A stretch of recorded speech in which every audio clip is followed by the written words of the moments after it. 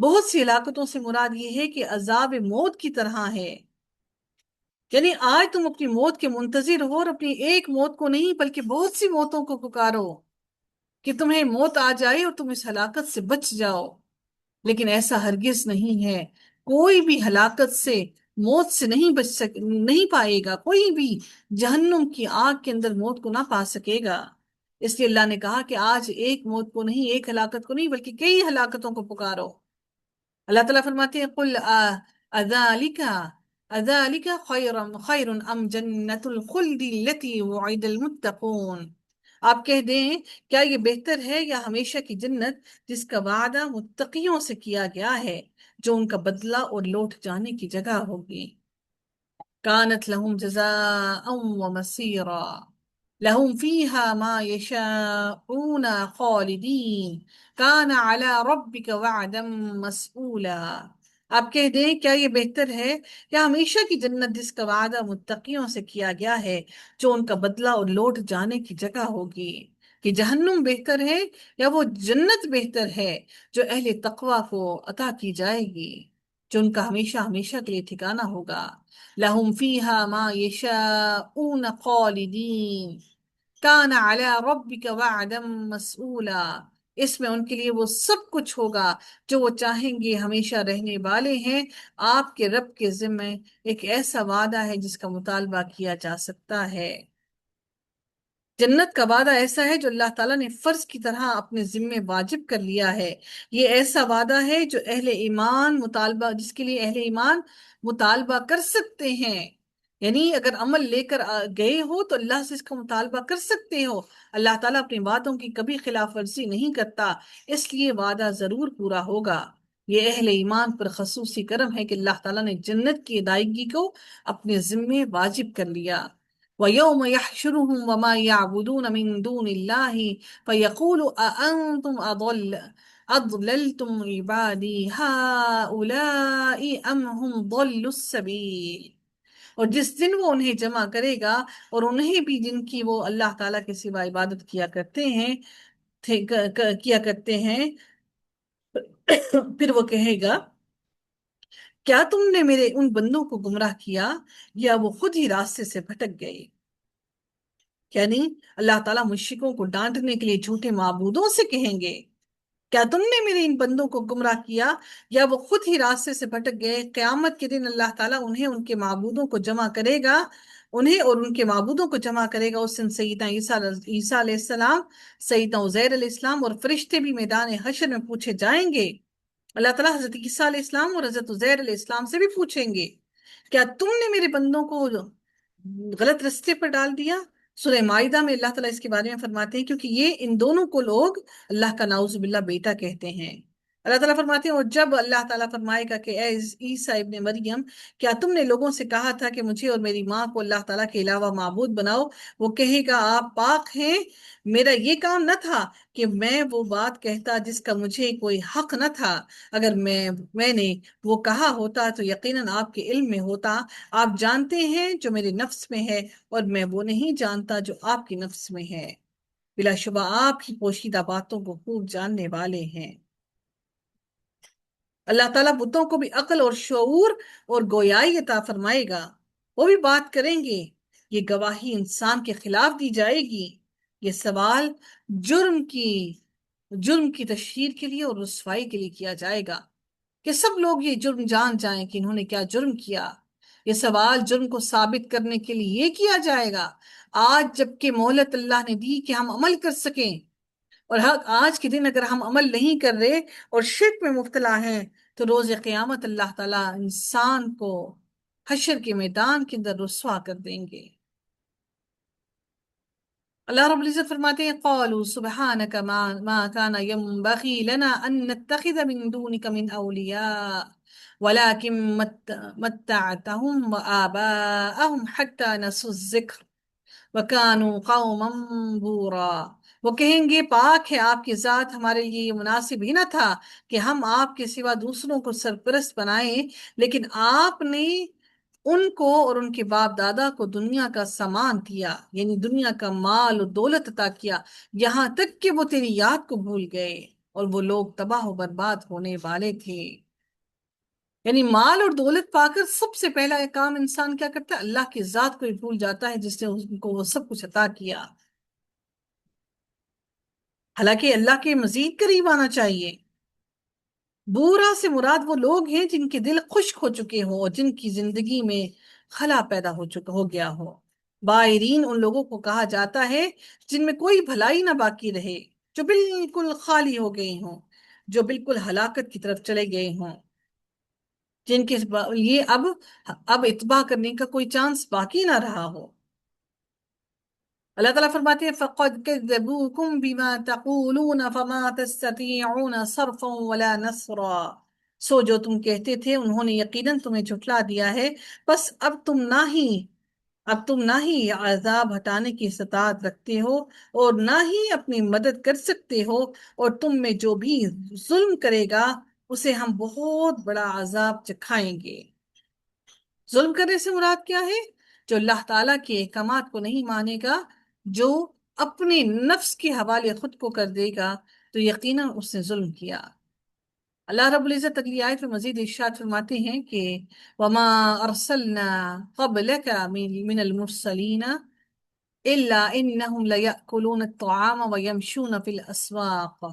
اور ہم نے آپ سے پہلے کوئی رسول نہیں بھیجے مگر وہ سب کھانا کھاتے تھے۔ یہ کوئی نئی بات نہیں ہے، وہ سب نہ صرف کھانا کھاتے تھے بلکہ بازاروں میں چلتے بھی تھے، اور ہم نے تمہیں ایک دوسرے کی آزمائش کا ذریعہ بنایا ہے۔ کیا تم صبر کرتے ہو؟ اور اپنے آپ کا رب ہمیشہ سے ہی سب کچھ دیکھنے والا ہے۔ نبی کریم صلی اللہ علیہ وسلم کو نبی اور بادشاہ بننے میں اور نبی اور بندہ بننے میں اختیار دیا گیا، تو آپ صلی اللہ علیہ وآلہ وسلم نے بندہ اور نبی بننا پسند فرمایا۔ یعنی نبی کریم صلی اللہ علیہ وآلہ وسلم نے بادشاہ بننا پسند نہیں کیا، اپنے لیے اللہ کا بندہ اور نبی بننا پسند فرمایا۔